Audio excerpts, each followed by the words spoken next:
الحمد لله رب العالمين والصلاة والسلام على نبينا محمد وعلى آله وصحبه أجمعين أما بعد فأعوذ بالله من الشيطان الرجيم قل إن كنتم تحبون الله فاتبعوني يحببكم الله ويغفر لكم ذنوبكم والله غفور رحيم আমরা বলছিলাম আল্লাহকে ভালোবাসতে হলে নবী করিম সাল্লাল্লাহু আলাইহি ওয়াসাল্লামের অনুসরণ করতে হবে। এটা সবাই জানা আছে।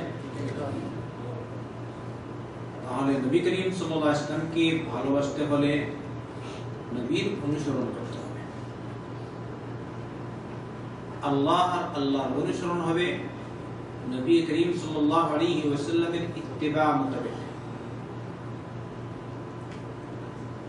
এরকম যদি হয় তাহলে আমরা আল্লাহ আল্লাহ রাসূলকে ভালোবাসব, অন্য কোনো পন্থায় নয়। গত সপ্তাহে আল্লাহ রাসূল সাল্লাল্লাহু আলাইহি ওয়াসাল্লামের ইত্তিবা বা অনুসরণের ক্ষেত্রে ৬টি শর্ত আপনাদের সামনে পেশ করা হয়েছিল। হয়তো কয়েকজন জানেন, আশা করি আপনারা জানেন, ভুলে গেছেন না কিছু স্মরণ আছে? জানার চেষ্টা। আজকে কয়েকটা উদাহরণ দিব। আমাদের সকলের প্রয়োজন নবী করিম সাল্লাল্লাহু আলাইহি ওয়াসাল্লামের অনুসরণের। একটা হলো সালাত আদায় করা আর জামাতের সাথে সালাত আদায় করা। সালাত মানে কি? নামাজ আমরা বুঝি, তাই না? এখন সৌদিতে যারা থাকে সবাই সালাতে বসে, আর এটাই হচ্ছে আল্লাহর ভাষা, নবীর ভাষা, কোরআনের ভাষা। আকিমুস সালাত, সালাত আদায় করা আল্লাহর নির্দেশ। আর নবী করিম সাল্লাল্লাহু আলাইহি ওয়াসাল্লাম কর্তৃক আনিত শরীয়তের অন্যতম একটি বিধান। তাহলে সালাতের ক্ষেত্রে আমরা এই বিধান জানি, তবু অনেক মুসলমান সালাত পড়ে না। হয়তো এই দর্শে আসে, ক্লাস শুনে যায়, আলোচনা শুনে, কিন্তু নামাজও পড়ে না। আমাকে এক ভাই বললো, একটা লোক এখানে আসে অনেক দর্শে, কিন্তু নামাজ মনে হয় 5 ওয়াক্তের মধ্যে 4 ওয়াক্তে পড়ে না। ইন্না লিল্লাহি ওয়া ইন্না ইলাইহি রাজিউন। এরকম লোক আছে। বাকি রয়ে গেল, সে হয়তো একজনের ক্ষেত্রে বলেছে, আমরা তো অনেকেই জানি না। নামাজের ওয়াক্ত যখন আসে তখন তারা অলস হয়ে যায়। দ্বীনি ক্ষেত্রে আসলে, কাজ করতে আসলে অলস। পয়সা কামাই করার জন্য যখন বের হবে তখন হয়ে যায় নিরলস। এই যে গুণ, এই গুণটা কার? মুনাফিকের গুণ। মুনাফিক দুনিয়ার ক্ষেত্রে সচল আর আখিরাতের ক্ষেত্রে অচল। মুসলিম আম্বিয়া ইকরাম আলাইহিমুস সালাম, আম্বিয়া ইকরাম আলাইহিমুস সালামের অনুসারীগণ আখিরাতের ক্ষেত্রে সচল সবার আগে, দুনিয়ার ক্ষেত্রে অচল নন, নিয়মতান্ত্রিক সচল। কথা বুঝে এসছে? আমি আপনাদেরকে জিজ্ঞেস করতে চাই, আপনারা অলস হবেন না নিরলস? সবাই বলেন নাকি? যখন বলি তখন তো মজবুত, কিন্তু বাইরে গেলে হয় যে আমার অলস।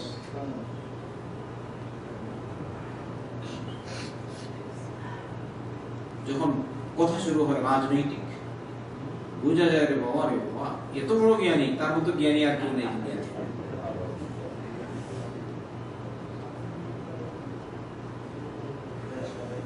কোনো একটা ব্যাপারে কথা হলে দুনিয়ার লাইনে কোথায় এক নম্বর হয়তো অক্সফোর্ড ইউনিভার্সিটি থেকে পড়ে আসি,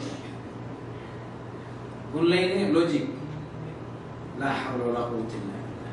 কিন্তু আল্লাহর কালামের লাইনে, কোরআনের লাইনে, সালাতের তরিকার লাইনে, একটা দোয়া জরুরি দোয়ার লাইনে আমি কি বলবো? আচ্ছা সত্য বললাম না মিথ্যা? তাহলে আমরা কেন অগ্রসর হই না? রব্বুল আলামিন আমাদেরকে আখিরাতের লাইনে অগ্রসর হওয়ার নির্দেশ দিয়েছেন। সারিউ ইলা মাগফিরাতিন মির রাব্বিকুম, সাবিকু ইলা মাগফিরাতিন মির রাব্বিকুম, তোমরা দ্রুত প্রতিযোগিতা করে করে তোমাদের রবের পক্ষ থেকে ক্ষমা লাভের জন্য অগ্রসর হও। সালাতে যখন যাই, আল্লাহুল মুস্তাআন, অনেকে আছে নামাজ পড়ে বসে, জামাত মিস হয়ে গেলে বাধা নেই, সুন্নত পড়লে কোনো নাইলে নেই। যারা নামাজ পড়ে এদের মধ্যে থেকে অনেক, আর যারা পড়ে না, যখন সুযোগ পেলাম পড়লাম, সুযোগ নাই পড়বো না, এটা কি মুসলমানের? ইন্নাল মুনাফিকিনা ইউখাদিউনা আল্লাহ ওয়া হুয়া খাদিউহুম ওয়া ইযা কামু ইলা সলাহ কামু কুসালা ইউরাউনা আন-নাস ওয়া লা ইয়াযকুরুনা আল্লাহ ইল্লা কালিলা। মুনাফিক আল্লাহকে ধোঁকা দেয়। আল্লাহ বলছে আমি তাকে ঢিল দিচ্ছি। ওয়া ইযা কামু ইলা সলাহ কামু কুসালা, সালাতের জন্য যখন দাঁড়ায় অলস হয়ে দাঁড়ায়, বড় মুশকিল। নামাজের সময় হয়ে গেলে অলস, বলে অসুস্থ, দর্শে আসবে অসুস্থ, কোরআনের দর্শে আসতে হলে বলে আমার সময় নেই। বর্তমানে যে ধর্মপাকড় চলছে, অনেকে হয়তো আউট কাজ বাদ দিয়েছে, তবুও তো এখন তো সুযোগ আছে, মসজিদে এসে আপনি কোরআন পড়তে পারেন। যদি আপনার ইকামা নিয়মতান্ত্রিক থাকে, মসজিদে এসে কোরআন পড়লে আপনাকে কেউ বাধা দিবে? সেন্টারে এসে আপনাকে কেউ বাধা দিবে? এটা তো আপনি পড়ছেন, কিন্তু বলবেন না কোরআন পড়ো না। আউট কাজ করলে হয়তো ধরবে। তাহলে এই সুযোগে কেন আমরা কোরআন শিখি না? এই সুযোগে কেন আমরা সালাত শিখি না?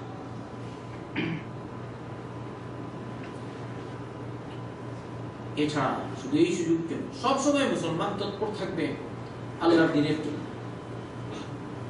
এই কারণেই যেহেতু আমাদের মধ্যে রয়েছে দুর্বলতা, তাই নাস্তিকরা হয়ে গেছে বাংলার মাটিতে আজ তৎপর। কিছু মানুষ মুসলমান হয়েও তাদের মনে আঘাত লাগে না যে আজ নাস্তিক আল্লাহর নবী সাল্লাল্লাহু আলাইহি ওয়াসাল্লাম সম্পর্কে কটূক্তি করেছে, আল্লাহ সম্পর্কে কটূক্তি করেছে, আল্লাহর কালাম সম্পর্কে কটূক্তি করেছে, তবুও তারা প্রতিবাদ করছে। সবাই বলি নাউযুবিল্লাহ।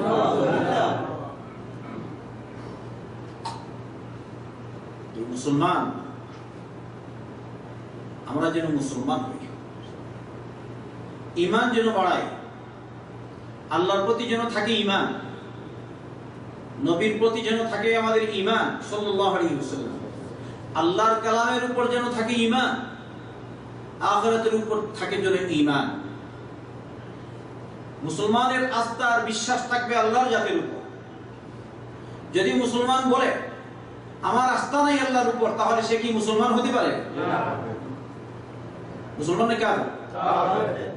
তাহলে আমরা মুসলমান ভালো করে বুঝি, আমাদের আস্থা, আমাদের কনফিডেন্স, আমাদের নির্ভর, আমাদের আশা ভরসা একমাত্র আল্লাহ সুবহানাহু ওয়া তাআলা। ভালো করে জানো আর বুঝো, ঈমানের পরীক্ষা শুরু হয়ে গেলে ঈমানের উপর টিকে থাকা, এইটা হচ্ছে এক নম্বর জিহাদ। ঈমান হলো আসল। কিন্তু আপনি দুনিয়ার লোভে যদি কোনো দলের কথা শুনেন, দুনিয়ার ইজ্জত দেখছেন বাড়ছে, যদি ওর কথা শুনি আর আল্লাহর উপর ঈমান ছেড়ে দেন, তাহলে আপনি হচ্ছেন ইন্নাল্লাযীনা কাফারু মিন আহলিল কিতাবি ওয়াল মুশরিকিনা ফি নারি জাহান্নাম খালিদিনা ফিহা উলাইকা হুম শাররুল বারিয়া। কিতাবীদের মধ্য থেকে যারা কুফরি করলো আর মুশরিকরা, তাহলে এই কিতাবীদের মধ্যে যারা কুফরি করেছে তারা যদি এই আয়াতে তাদের যদি এই আয়াতে উল্লেখ হয়ে থাকে, তাহলে যারা মুসলমান কোরআন এবং সুন্নাহ পে নবী করিম সাল্লাল্লাহু আলাইহি ওয়াসাল্লামের উপর ঈমান আনার পরে, নবীকে পেয়ে, নবীর সুন্নাহ পেয়ে তারপরে যদি তারা মুরতাদ হয়ে যায়, তাহলে কি তারা এই আয়াতের সম্বোধনে সম্মুক্ত হবে না? তাহলে এই আয়াতে আল্লাহ কি বলেছেন? ইন্নাল্লাযীনা কাফারু মিন আহলিল কিতাবি ওয়াল মুশরিকিনা ফি নারি জাহান্নাম খালিদিনা ফিহা উলাইকা হুম শাররুল বারিয়া। কিতাবীদের মধ্য থেকে যারা কুফরি করলো আর মুশরিকরা জাহান্নামের আগুনে চিরকাল থাকবে, আর ওরা হচ্ছে সর্বনিকৃষ্ট সৃষ্টি। আমি আপনাদের জিজ্ঞেস করতে চাই, আপনারা আল্লাহর কালামকে মানেন? আল্লাহর কালামের উপর বিশ্বাস আছে? যদি আপনাদের বিশ্বাস থাকে আল্লাহর কালামের উপর, তাহলে আপনাকে বিশ্বাস করতে হবে যে আল্লাহকে মানে না, যে ঘোষণা দেয় আমার আস্থা নেই আল্লাহর জাতির উপর, যার যে ঘোষণা দেয় আমার ভরসা নাই আল্লাহর উপর, যে ঘোষণা দেয় নবীর সাথে আমার সম্পর্ক নেই, যে ঘোষণা দেয় আমি কথিত কোরআন, এই কোরআন মানি না, নাউযুবিল্লাহি মিন যালিক, সে মুসলমান না কাফের? তার সাথে সম্পর্ক রাখা, তার সাথে সম্পর্ক আমার থাকা, এটা কি জায়েজ হতে পারে? এই সময় হচ্ছে ঈমান আর কুফরির দ্বন্দ্ব, এই দ্বন্দ্বে যেন আমরা উত্তীর্ণ হতে পারি, এজন্য প্রত্যেকটা মুসলমানের উপর ফরজ হয়ে গেছে তারা জিহাদ, আল্লাহর পথে জিহাদে নেমে যাবে। যে যেরকম পারে সেরকম জিহাদ হবে। যদি আপনার সামর্থ্য থাকে তাহলে সামর্থ্য অনুযায়ী সেই অনুযায়ী আপনি জিহাদ করবেন। সেরকম জিহাদের তৌফিক নাই তাহলে প্রতিবাদ করবেন, প্রতিবাদও নাই তাহলে একদম লাস্টের স্তর হচ্ছে ৩০ নম্বর স্তর, মন দিয়ে ঘৃণা করা। কিন্তু আপনি কিছু করতে পারছেন না, বা অন্য কিছু দোহাই দিয়ে আপনি যারা আল্লাহর পথে নেমেছে প্রতিবাদ জানাচ্ছে তাদের বিরুদ্ধে আবার কুচ্ছারোপনা করছেন, তাহলে আমি আপনাকে বলবো আপনি কিসের মুসলমান হবেন? ভয় করো আল্লাহকে, ঈমানকে সামনে রেখে কথা বলছি। তুমি যদি মুসলিম হও, কিসের মুসলিম? আজ আল্লাহর নবীকে নিয়ে ঠাট্টা বিদ্রুপ করা হচ্ছে, আর তুমি ওইসব ব্যাপারে কোনো প্রতিবাদ না করে যারা এইসব নাফরমানদের বিরুদ্ধে প্রতিবাদ জানাচ্ছে তাদের বিরুদ্ধে তুমি কথা বলছো, তুমি কিসের মুসলমান? আল্লাহ রাসূল সাল্লাল্লাহু আলাইহি ওয়াসাল্লামের ইত্তিবা যেসব কাজ করতে হবে এর মধ্যে থেকে অন্যতম একটি কাজ হচ্ছে কি? সালাত। কথা বুঝলেন? সালাত। সালাত নাই, যদি মানুষ মসজিদে যায় তাহলে আল্লাহর সামনে সেজদা অবনত হবে, মাথা নত করবে, সেজদা করে রুকু করে, তখন তার বিশ্বাস হবে আমার আল্লাহ আছে। আর যদি নামাজ না পড়ে, রুকুতে না যায়, সেজদা না করে, তাহলে তার বিশ্বাস হবে শয়তানের সাথে, আল্লাহর সাথে সে কুফরি করবে। এজন্যই মুহাম্মদ রাসূলুল্লাহ সাল্লাল্লাহু আলাইহি ওয়াসাল্লাম বলেছেন, আল আহদুল্লাযী বাইনানা ওয়া বাইনাহুমুস সালাহ মান তারাকাহা ফাকাদ কাফারা। আমার মাঝে আর এইসব কাফিরদের মাঝে পার্থক্য হচ্ছে সালাতের। যে সালাত পড়লো সে মুসলিম, যে সালাত পড়লো না সে কাফের। এই মসজিদে গেলে আল্লাহর প্রতি ঈমান বাড়ে। আর না হলে তো বলবে এই যে শয়তান, এই যে নাস্তিকেরা কথিত ব্লগে লিখে, ফেসবুকে লিখে, এমনিতেই বিভিন্ন সময় চর্চা করছে, আপনারা শুনতে পাচ্ছেন, আল্লাহকে পর্যন্ত মানে না। তারা বলে যে কোনো জিনিস দেখি আমি বিশ্বাস করি এই জিনিসটা আছে, গেলাম মক্কায় দেখলাম না আল্লাহ, গেলাম মদিনায় দেখলাম না আল্লাহ, গেলাম মিনায় দেখলাম না আল্লাহ, গেলাম আরাফায় দেখলাম না আল্লাহ, প্রতি ওয়াক্ত নামাজ জামাতের সাথে পড়ি মসজিদে দেখলাম না আল্লাহ, তাহলে আবার আল্লাহ কোথায়? সবাই বলুন নাউযুবিল্লাহ। তাদের কোথায়? এটা হচ্ছে যুক্তি। এই যুক্তি কিসের যুক্তি? শয়তানের যুক্তি। আমার নবী মুহাম্মদ রাসূলুল্লাহ সাল্লাল্লাহু আলাইহি ওয়াসাল্লাম বলেছেন, শয়তান এসে তোমার মনে কুমন্ত্রণা দিবে, বলবে অমুক,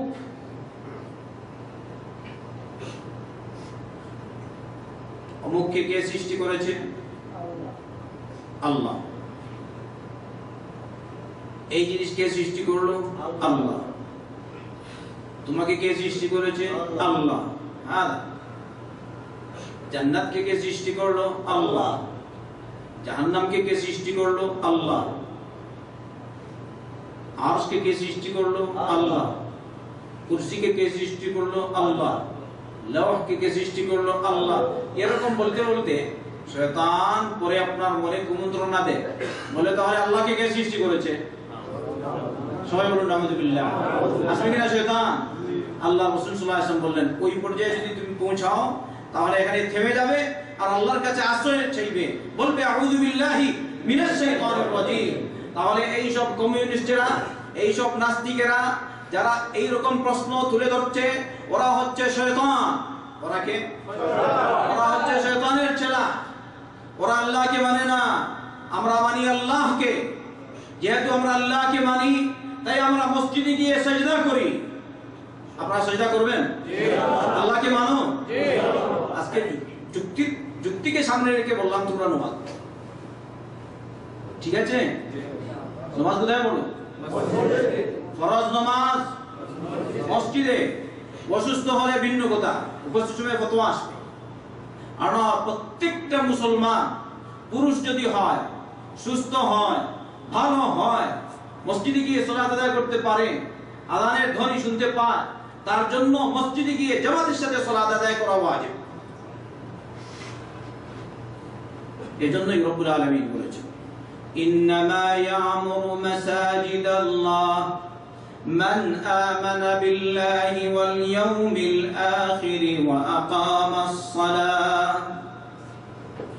وأقام الصلاة وآتى الزكاة ولم يخش إلا الله فعسى أولئك أن يكونوا من المهتدين। আল্লাহর ঘর মসজিদ তারাই নির্মাণ করে, আর আরেক অর্থ তারাই আবাদ করে। একটা হচ্ছে নির্মাণ করা, আরেকটা কি? আবাদ করা। আমি মসজিদ নির্মাণ করে দিলাম, আবাদ করলাম না, সালাত পড়লাম না, তাহলে মসজিদ আবাদ হবে না। দুই অর্থ এখানে।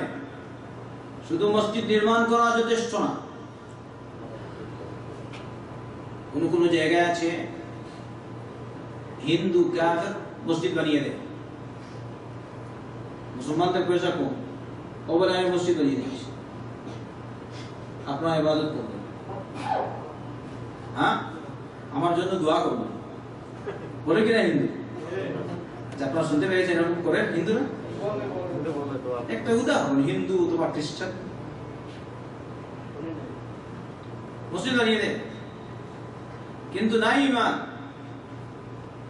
কোন ফল হবে না, কোন ফায়দা হবে না। ঈমান নাই, তুমি যতই আমল করো না কেন সব আমল নষ্ট, যেহেতু ঈমান নাই।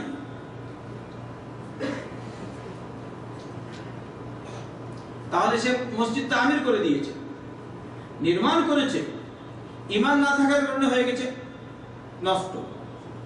সব কি নষ্ট, বিফল, ফল নাই, ফায়দা নেই।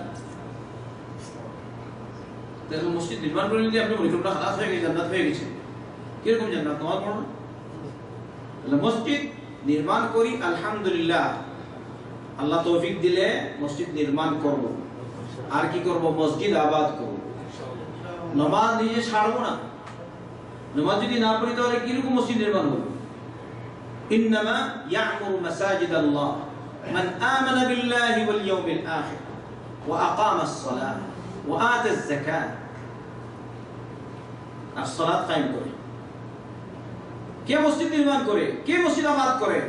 যে ঈমান রাখে আল্লাহর উপর, আখিরাতের দিনের উপর, আর সালাত কায়েম করে। তাহলে যারা সালাত কায়েম করবে ওরাই মসজিদ আবাদ করবে। আপনি নামাজ না পড়েন না, তাহলে কি রকম মসজিদ আবাদ করলেন? ভাইয়েরা আমার, প্রতি বছর হজে কিছু সংখ্যক লোক যায় আমাদের সাথে, বাংলা বিভাগের সাথে, অন্য বিভাগের সাথে, আমাদের এই সেন্টারের সহযোগিতায় আমরা নামাজের কথা অনেক বলি,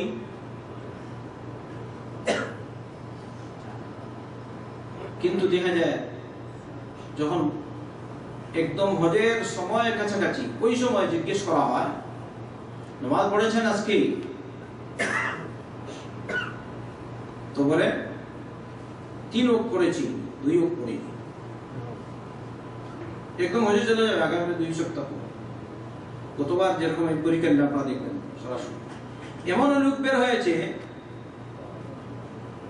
কয়েকজন লোক বের হয়েছে যারা 1 ওয়াক্ত করেছে, 4 ওয়াক্ত করে।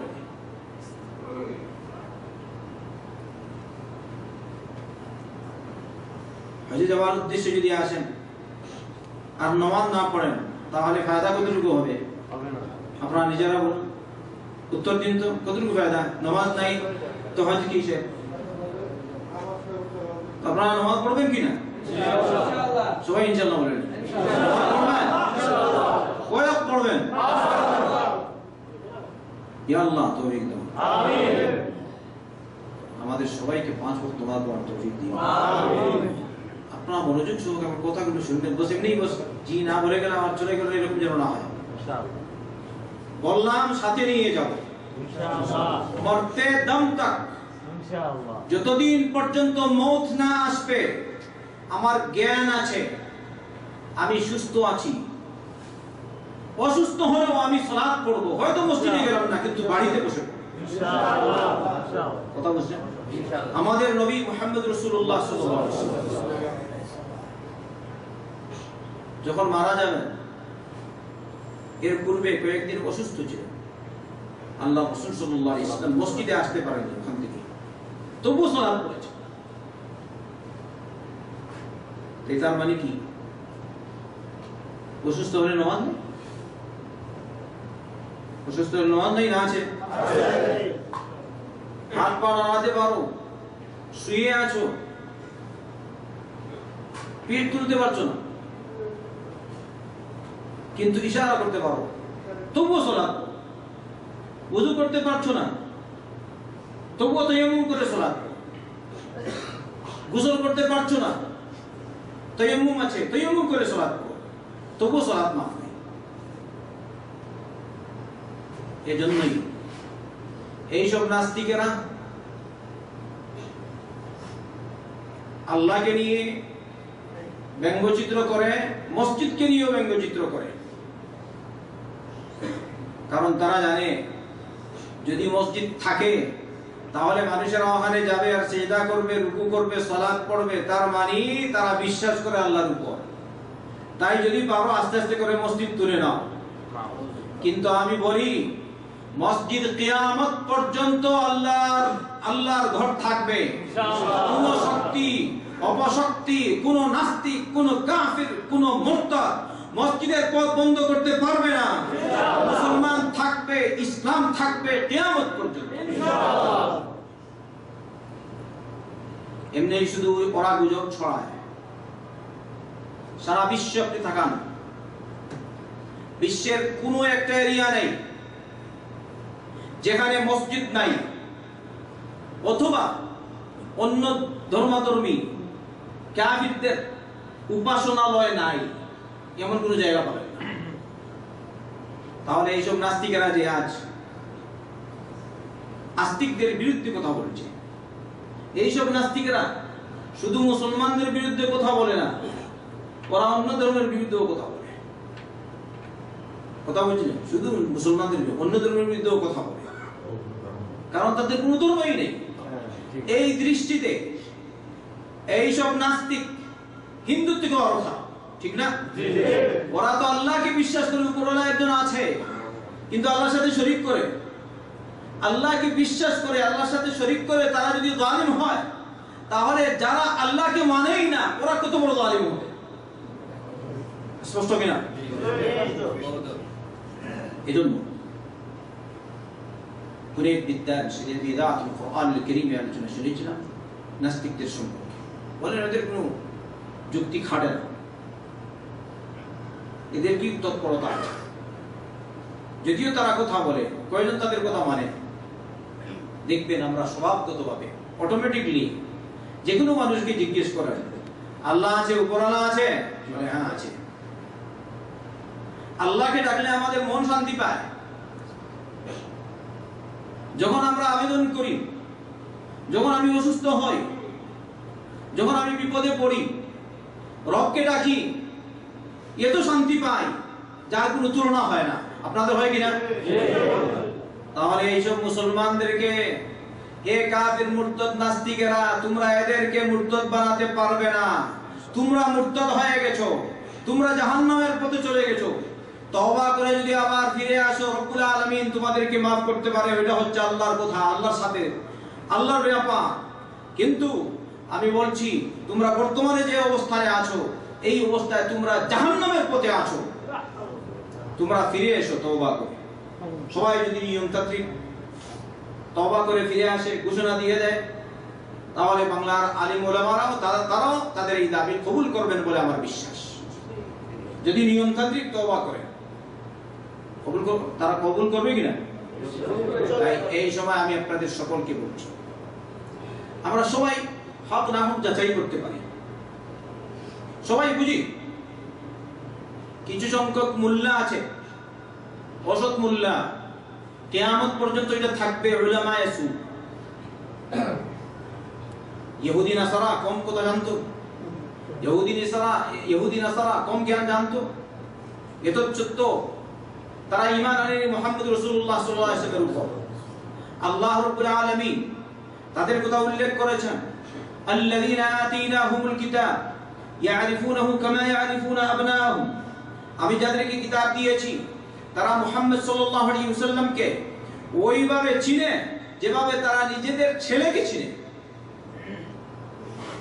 যেভাবে চিনে, এটা হচ্ছে আমার ছেলে।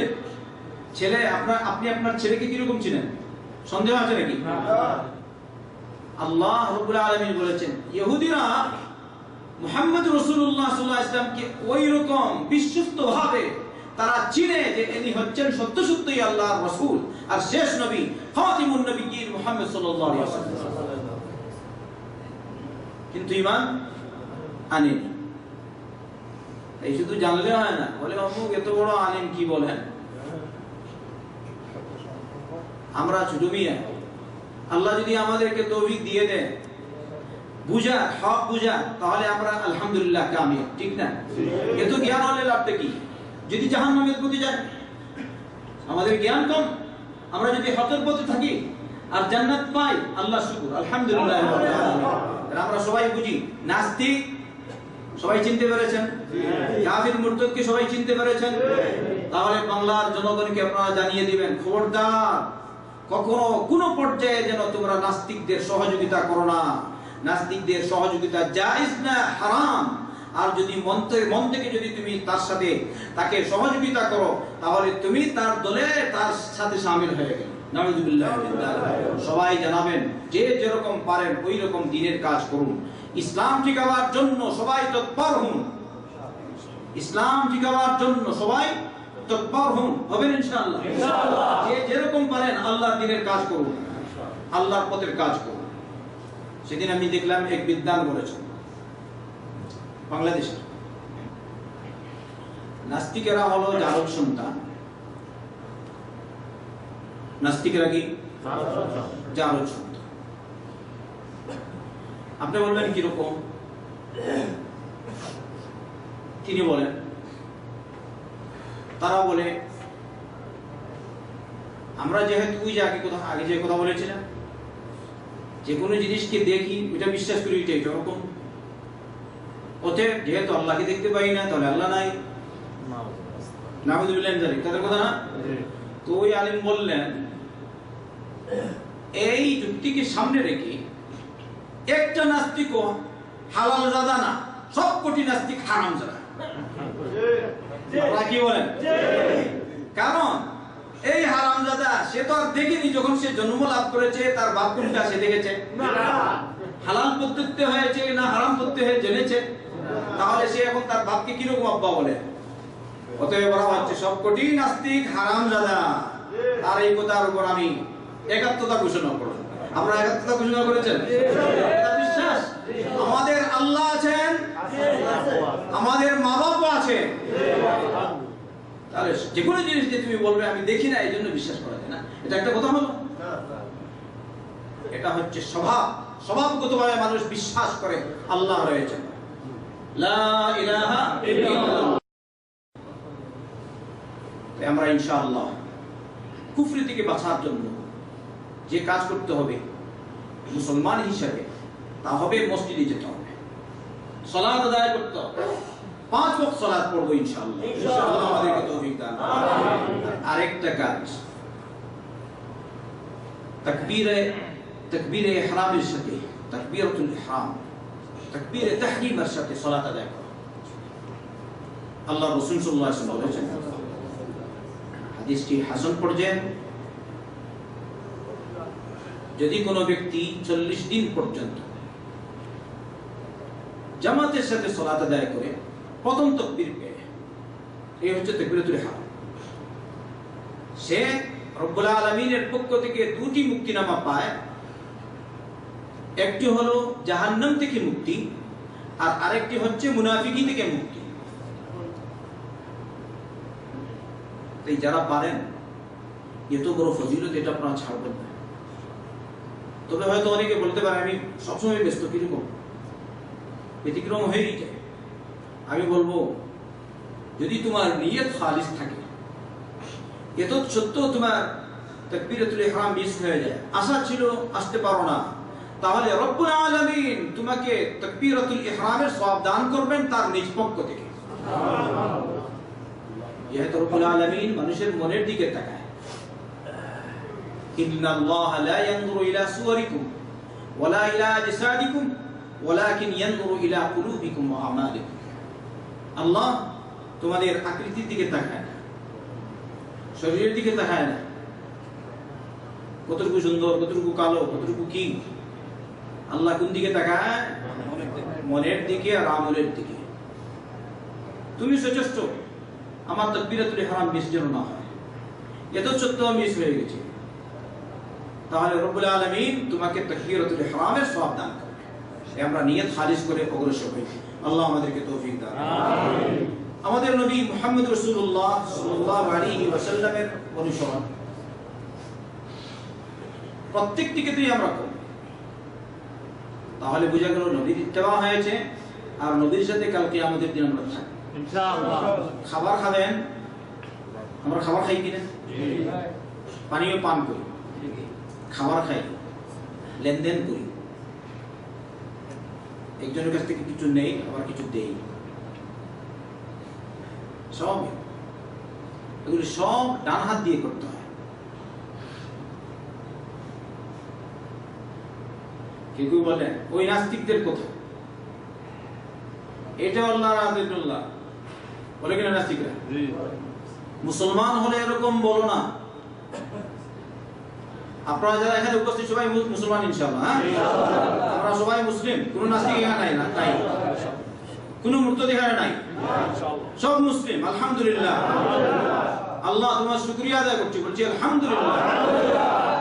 তাহলে কেউ যদি বলে এটা আল্লাহর হাত, এটা আল্লাহর হাত, তাহলে এটা কে বলবো? মুসলমান বলবে না নাস্তিক বলবে? সুবহানাল্লাহ, মুসলমান বলবে না, মুসলমান বলবে নবী কি বলেছেন সাল্লাল্লাহু আলাইহি ওয়াসাল্লাম, মুসলমান বলবে নবীর তরিকা কি সাল্লাল্লাহু আলাইহি ওয়াসাল্লাম। আর নাস্তিকের তরিকা ये भी अल्लाह का हाथ है और ये भी अल्लाह का हाथ है। আর আমাদের কথা আল্লাহ নবী কি বলেছেন সাল্লাল্লাহু আলাইহি ওয়াসাল্লাম? নবী বলেছেন সাল্লাল্লাহু আলাইহি ওয়াসাল্লাম, লা তাকুলু বিশ-শিমাল ওয়া লা তাশরাবু বিশ-শিমাল فإن الشيطان يأكل بشماله ويشرب بشماله। তোমরা বাম হাত দিয়ে পানাহার করো না, বাম হাত দিয়ে খাও না, বাম হাত দিয়ে পান করো। কেন? শয়তান বাম হাত দিয়ে পানাহার করে। শয়তান কি করেন? এবারে যদি তুমি বাম হাত দিয়ে খাও তাহলে কার অনুসরণ হচ্ছে? শয়তানের অনুসরণ হচ্ছে।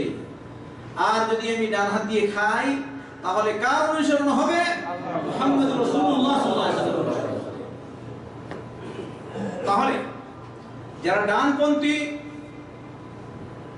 নবীর তরিকায় বিশ্বাসী, যারা জান্নাতে যেতে চায়, যারা ডানপন্থী হবে, কিয়ামতের দিন ডান পথের পথিক হিসেবে দাঁড়াতে চায়, তারা ডান হাত দিয়ে পানাহার করবে। আপনারা একমত? ইনশাআল্লাহ। আর না হয় যদি আপনি বলেন বামপন্থী, বাম হাতের পথ অনুসরণ করেন, তাহলে বামপন্থী। অতএব আমি বলবো যারা দুনিয়াতে বামপন্থী তারা কাল কিয়ামতের দিনও বামপন্থী।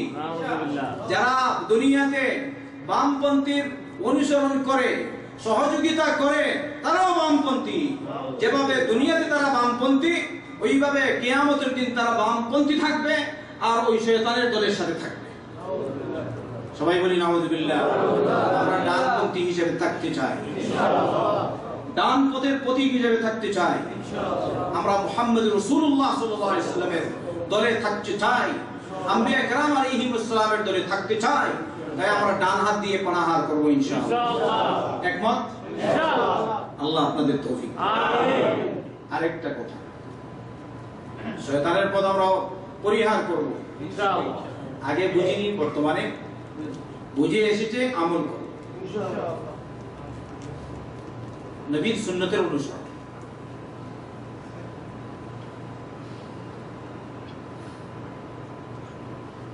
টাকনুর নিচে কাপড় ঝুলানো, পুরুষ হলে টাকনুর নিচে কাপড় ঝুলানো জায়েজ না, হারাম।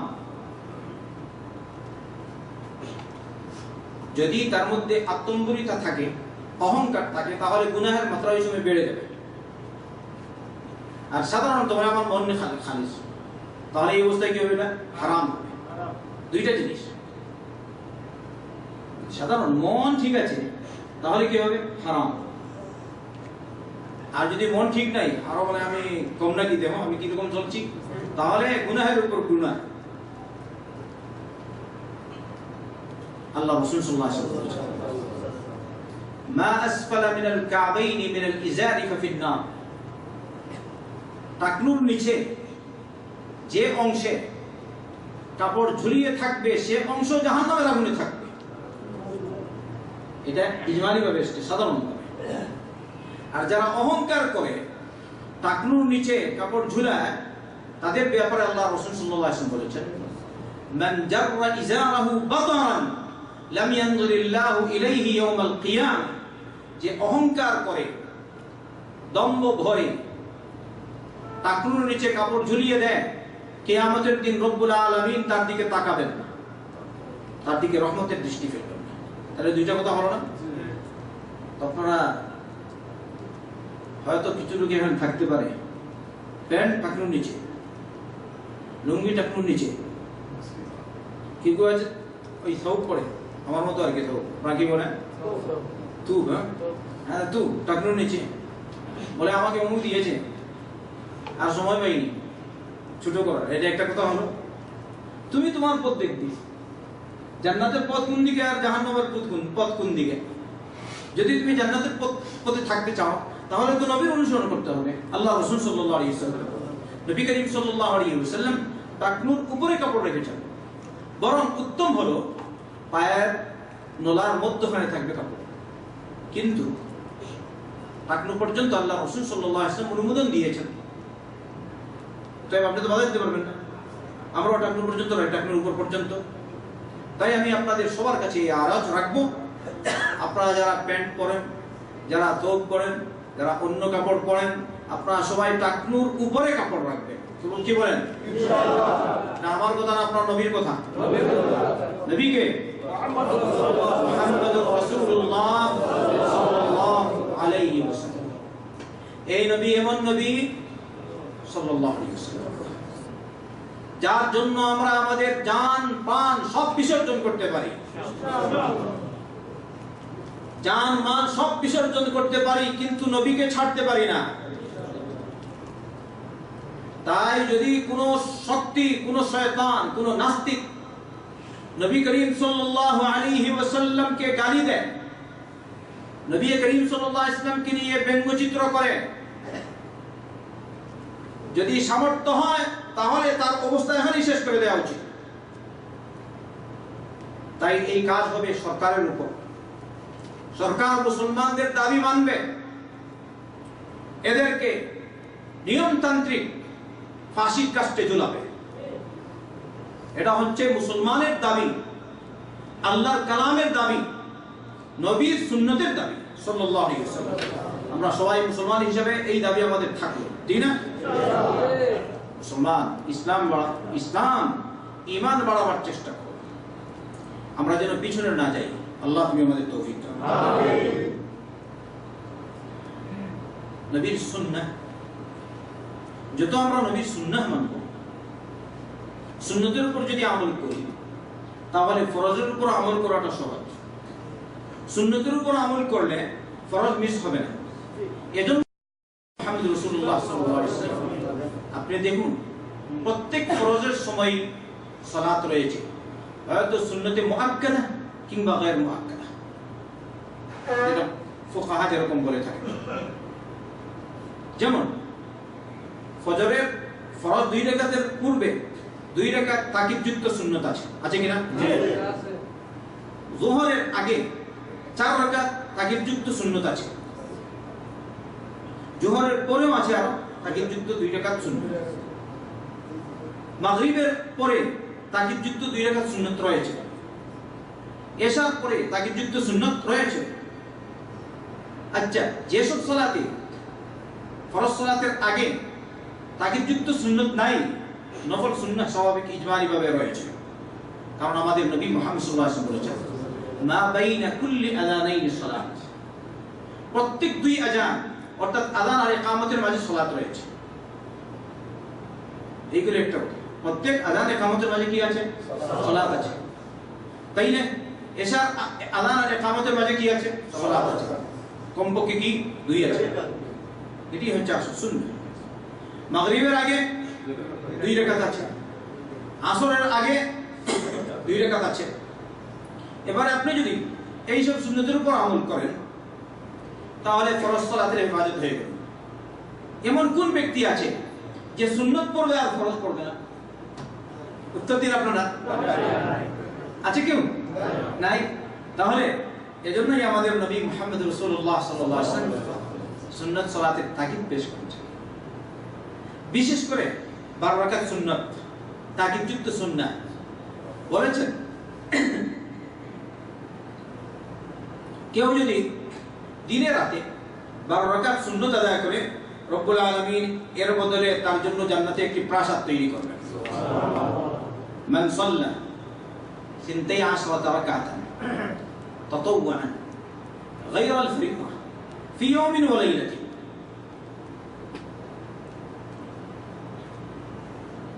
বানাল্লাহু লাহু বাইতান ফিল জান্নাহ। যদি কোনো ব্যক্তি কোনো দিনে আর কোনো রাতে 12 রাকাত সালাত পড়ে ফরজ ছাড়া, তাহলে রব্বুল আলামিন এর বদলে তার জন্য জান্নাতে একটি প্রাসাদ তৈরি করেন। হাদিসটি মুসলিম শরীফের, আমার কথা নয়, হাদিস সহিহ। আলহামদুলিল্লাহ।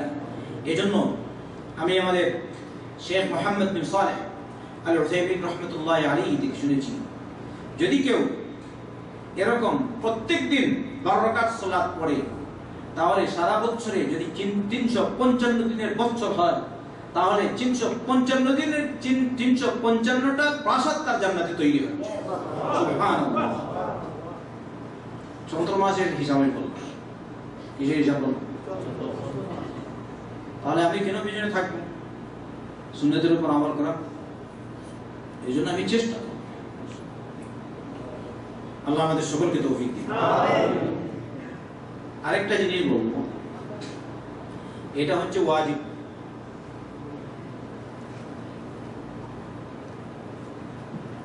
এই জায়গায় একটা কথা আমি বলি,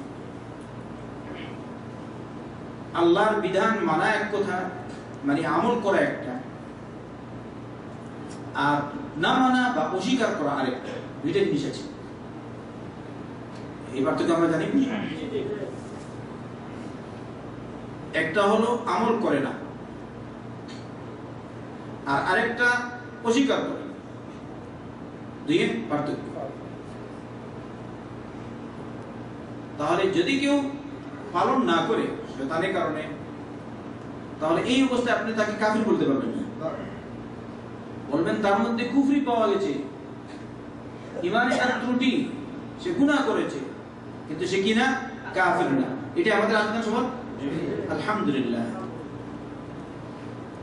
কিন্তু যদি অস্বীকার কিসের এটা বিনা, তাহলে মুসলমান না কাফির? কাফির। ভালো করে বুঝতে পারছেন ইনশাআল্লাহ? আচ্ছা, সে এই কাজটি করলো কিন্তু মনে নাই এটা এমনি করি আর কি, মোল্লাদের জন্য, মোল্লাদের কথা শুনে, অথবা মুসলমানদের সাথে যেতে হয়, নাহলে ওরা আমাদেরকে বলে দিতে পারে উপস্থিত সময় যে অবস্থা, হয়তো বলে দিবে নাস্তিক, তাই নামাজে যায়, বুঝলেন? তো এই অবস্থায় সে মুসলমান হবে না, যেহেতু মনে নাই। তো একটা কথা বলি, দাড়ি রাখা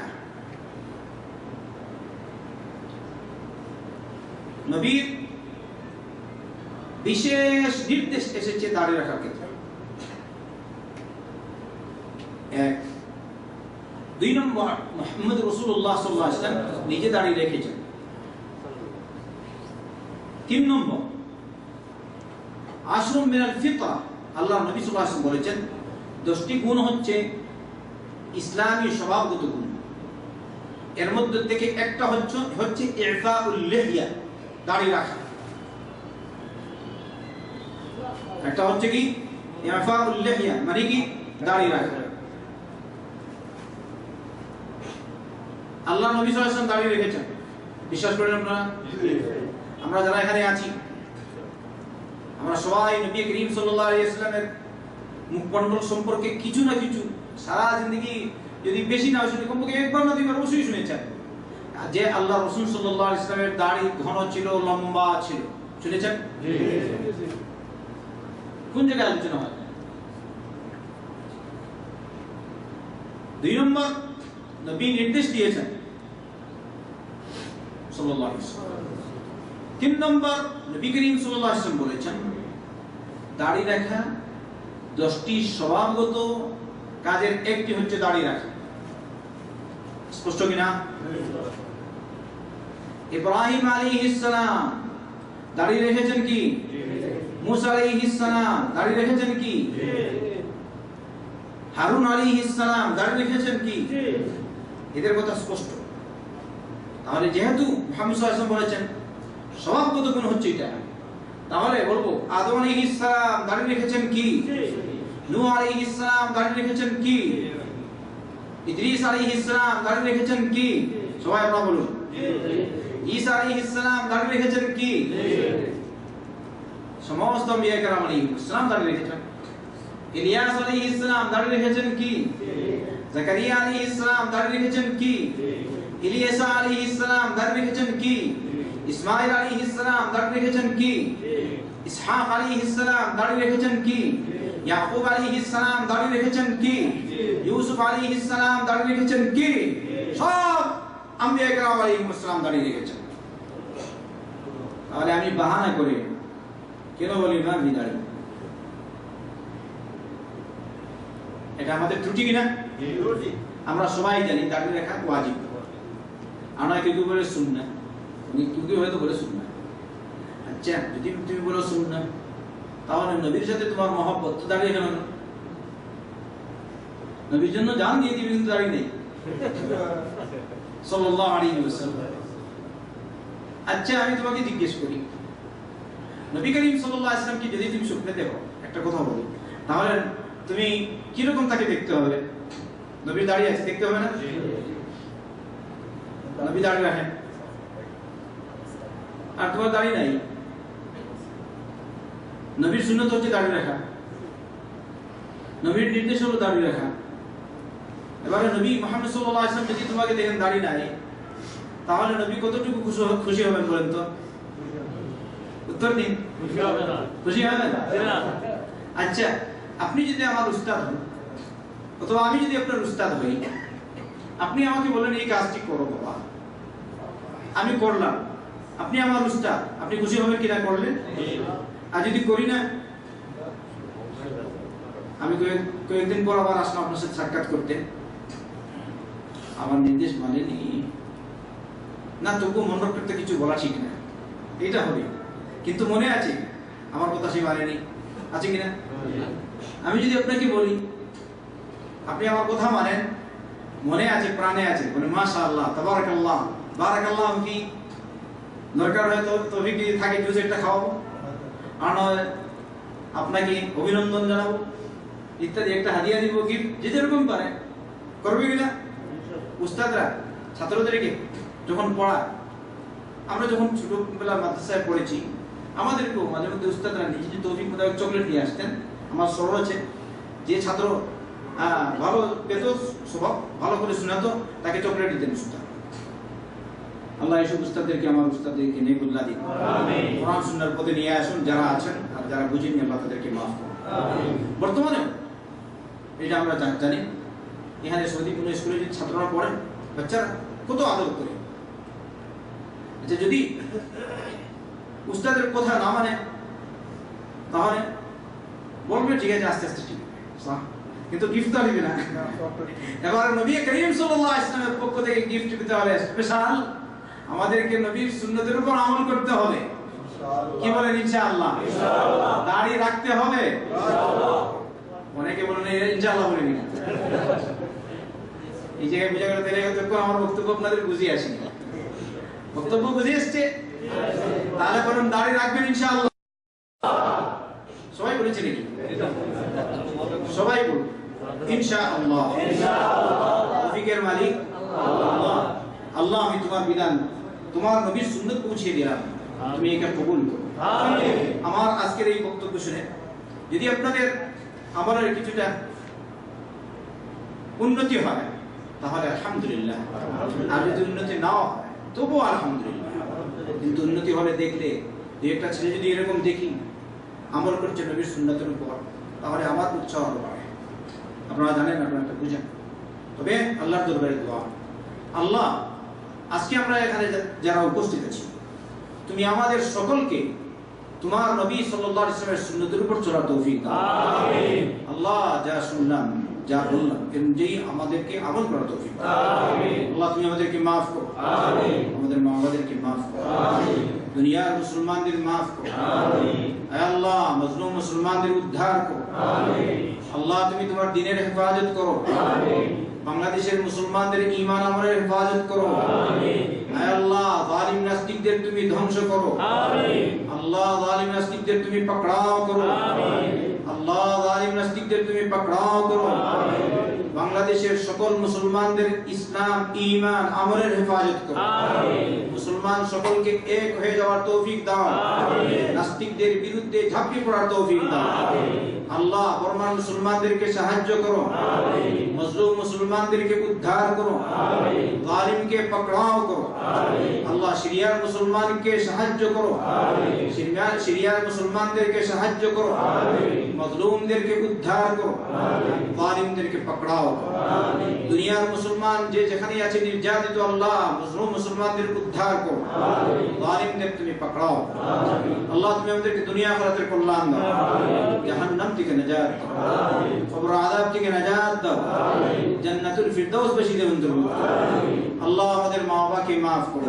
আমিন। তাদের উপর তুমি রহম করো। আমিন। যারা জীবিত আছেন তাদেরকে হায়াতে তাইয়্যিবা দান করো। আমিন। আল্লাহ, যারা মারা গেছেন তাদেরকে তুমি জান্নাতুল ফিরদাউস দান করো। আমিন। আল্লাহ, হারামাইন শরীফাইনের হেফাজত করো।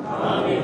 আল্লাহ, মুসলমানদেরকে সকলকে তোমার যাবতীয় বিধান পালন করার তৌফিক দাও। আমিন। মুসলিম সরকারগুলোকে ইসলামী বিধান জারি করার তৌফিক দাও। আমিন। রব্বানা তাকাব্বাল মিন্না ইন্নাকা আনতাস সামিউল আলিম ওয়া তুব আলাইনা ইন্নাকা আনতাত তাওয়াবুর রহিম। আল্লাহুম্মা সাল্লি ওয়া সাল্লিম ওয়া বারিক আলা নাবিয়্যিনা মুহাম্মদ ওয়া আলা আলিহি ওয়া সাহবিহি আজমাইন।